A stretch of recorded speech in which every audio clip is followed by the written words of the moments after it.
Grace Adeyemi arrived at the Okafor mansion with one suitcase and a letter of recommendation nobody bothered to read. She was 23, quiet, and desperate for work after her mother's death left her with nothing. Mrs. Okafor looked her over once, decided she was harmless, and handed her a list of chores longer than her arm. Grace nodded and got to work without complaint. She did not know yet that this house would become the only family she'd ever truly have.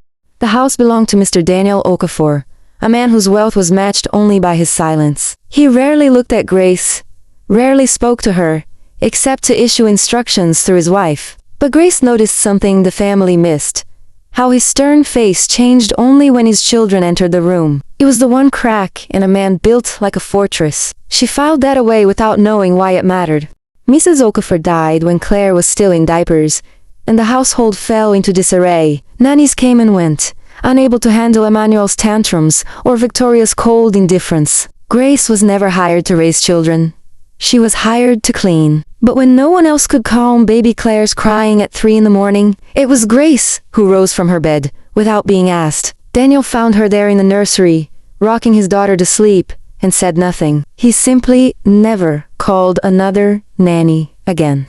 Years passed, and Grace became something the family never officially named. Not quite a mother, never quite an equal. She fed Claire, taught her to read, sat with her through fevers no one else noticed. Victoria and Emmanuel, older and already shaped by their mother's coldness, treated Grace like furniture that occasionally spoke. Daniel paid her wages on time and said little else. But Claire, small and trusting, called her something the others never allowed: Mama Grace. 10 years passed, and Grace became a fixture no one thanked but everyone depended on. Claire grew into a bright 10-year-old who trusted Grace more than her own siblings. Emmanuel, now 22 and fresh from university abroad, returned home with a sharper tongue and less patience for staff. He mocked Grace openly at the dinner table, calling her the help who thinks she's family. Daniel said nothing to defend her, and that silence cut Grace deeper than Emmanuel's words ever could. That night, Claire found Grace crying quietly in the laundry room and refused to leave her side. She wrapped her small arms around Grace and declared that she didn't care what Emmanuel said. Grace was her real mother. Grace wept harder, both from the pain of the insult and the comfort of the child's loyalty. She made Claire promise never to repeat those words where Victoria or Emmanuel could hear. It was a secret bond neither of them realized would matter more than they knew. Victoria returned from her business trip abroad the following week, 29 years old and sharper than ever. She had heard about Emmanuel's outburst and, rather than defend Grace, she used it as an opportunity to remind the staff of their place. She called a house meeting and announced new rules. Grace was no longer permitted to eat meals in the family dining area, even alone after hours. Claire protested loudly, but Victoria silenced her with a single cold look. Daniel, informed later, simply nodded and returned to his newspaper. Late one night, Daniel found Grace, still awake, in the staff kitchen, standing at the counter as the new rule demanded. Something in the sight unsettled him enough to finally speak. He asked her, plainly, why she stayed all these years, despite how his family treated her. Grace answered without hesitation that Claire needed her, and that was reason enough. Daniel looked at her for a long moment, as if seeing her clearly for the first time, then walked away without another word. Weeks later, Daniel fell seriously ill, collapsing in his study with no one else in the house at the time. It was Grace who found him, Grace who called the ambulance, and Grace who rode with him to the hospital while Victoria and Emmanuel were reached by phone and arrived hours later. Doctors said if he had lain there even 30 more minutes, he would not have survived. Victoria, upon arriving, did not thank Grace. She demanded to know why a housemaid was in the hospital room at all. Daniel, weak, in his bed, quietly asked Grace to stay.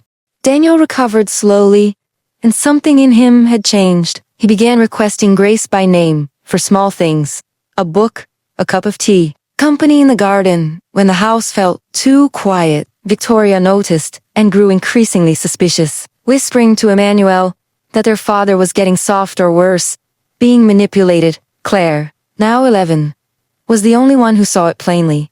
Her father finally trusted someone who had never asked him for anything. That trust would soon be put into words no one expected. Daniel called Grace into his study one evening and told her something he had never told anyone else, that Victoria and Emmanuel's mother had married him for his money and never once asked about his day, his fears, or his hell.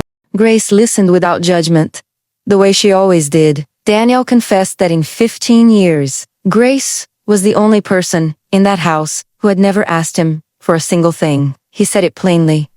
You loved this family for free. Nobody else ever has. Grace didn't know what to say, so she simply nodded, unaware those words would one day be repeated in a courtroom. Victoria's suspicion turned into action. She hired a private investigator to look into Grace's background, certain she would uncover some scheme. What the investigator found instead was a woman with no family, no property, no debts, and no history of wrongdoing.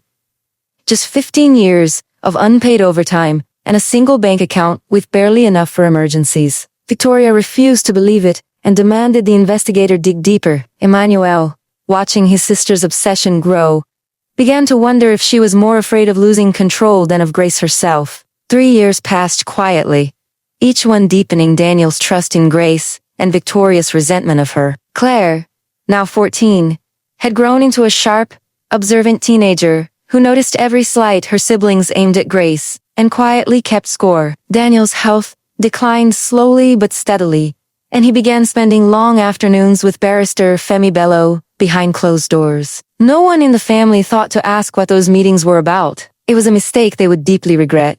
Grace never asked what the meetings were about. Even when Daniel grew visibly weaker each month, she simply cared for him. Reading to him, managing his medications, sitting beside his bed on the night's sleep wouldn't come. Victoria interpreted this devotion as calculation.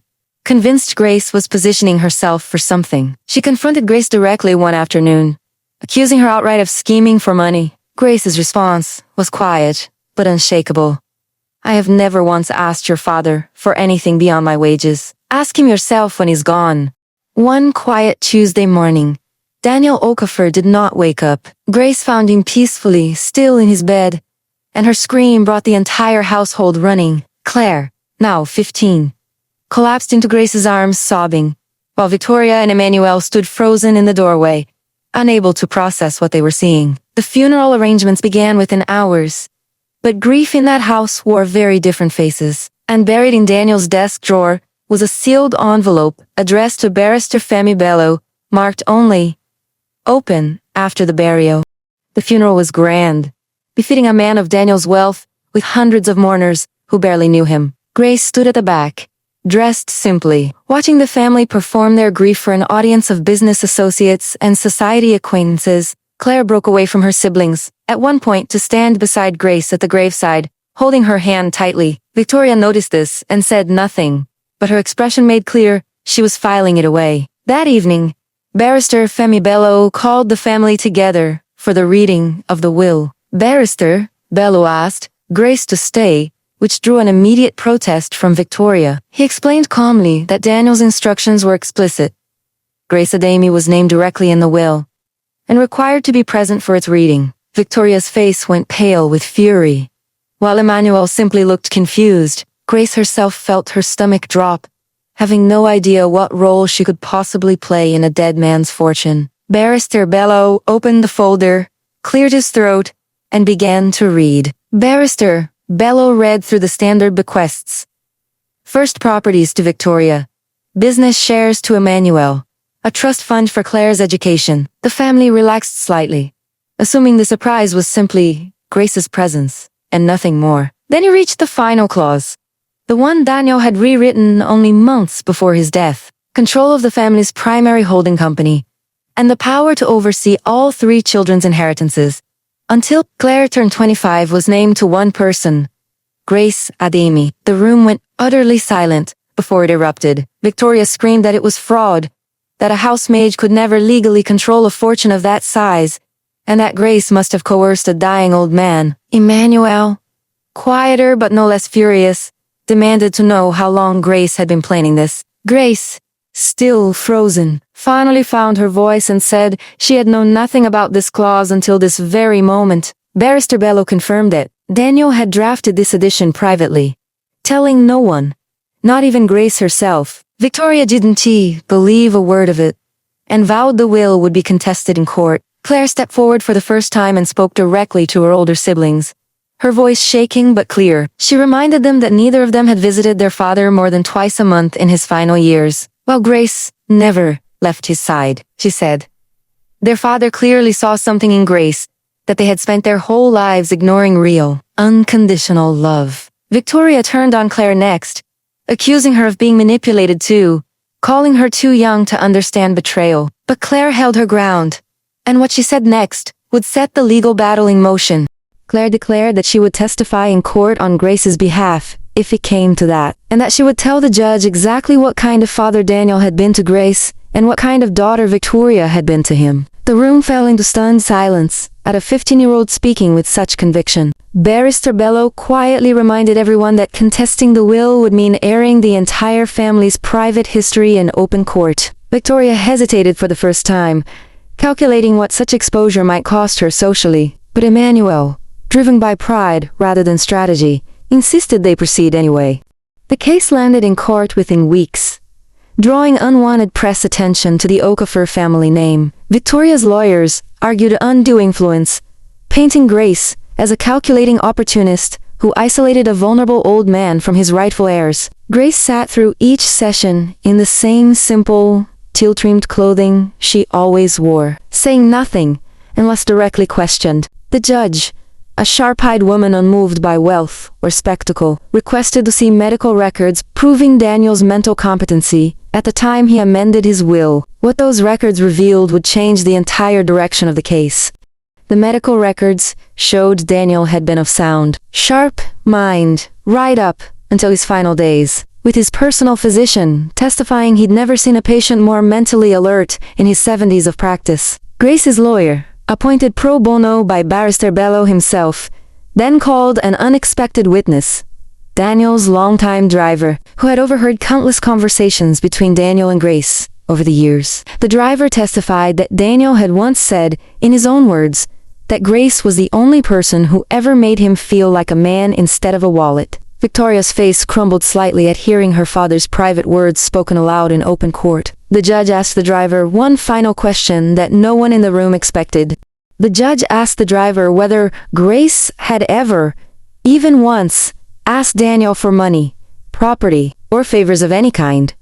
In all the years he'd witnessed their interactions, the driver answered without hesitation. Never. Not once. Not even when her own mother was dying and she could have used the help. The courtroom fell into a heavy silence, the weight of that answer settling over everyone present. Victoria's lawyer had no follow-up question, because there was nothing left to attack. For the first time since the funeral, Victoria looked at Grace, not with suspicion, but with something closer to shame.